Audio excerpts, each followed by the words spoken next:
সুপ্রিয় সাংবাদিকবৃন্দ, আসসালামু আলাইকুম। আমরা একটি গোপন সংবাদ দীর্ঘদিন যাবৎ পেয়ে আসছিলাম যে চট্টগ্রামে একটি বাইকার গ্যাং মাদক কারবারি হিসেবে দীর্ঘদিন যাবৎ সক্রিয় হয়ে উঠছে। আমরা উক্ত তথ্যের ভিত্তিতেই এই বাইকার গ্যাংকে ধরার জন্য আমাদের গোয়েন্দা তৎপরতা শুরু করি।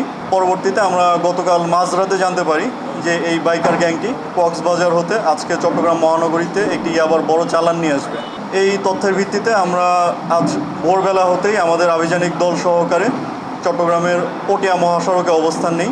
পরবর্তীতে আমরা চট্টগ্রাম পটিয়া সরকারি কলেজ জামে মসজিদ এর সামনে পাকা রাস্তায় চেকপোস্টটি স্থাপন করি এবং এই চেকপোস্টটি স্থাপন করে প্রাথমিকভাবে এই বাইকার গ্যাং চক্রটির একজন সদস্যকে আটক করতে সক্ষম হই। আমরা ওই সদস্যের মাধ্যমে জানতে পারি যে এই সদস্য পিছনে আরও সদস্য রয়েছে যাদেরকে রাস্তা ক্লিয়ারেন্স দিয়ে এগিয়ে আসছিল।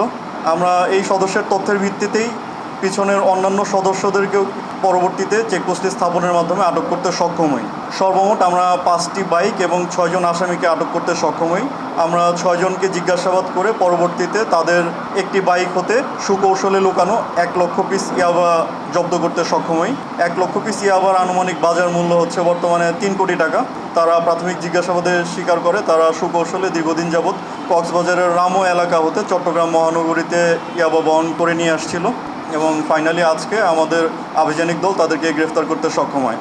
আটককৃত ব্যক্তিরা হচ্ছেন মোহাম্মদ বশির, বয়স 38, বেলাল উদ্দিন, বয়স 32, নুরুল মোস্তফা, বয়স 38, মোহাম্মদ সাইফুল, বয়স 24, মোহাম্মদ হাসান, বয়স 39, মোহাম্মদ হোসেন, বয়স 37।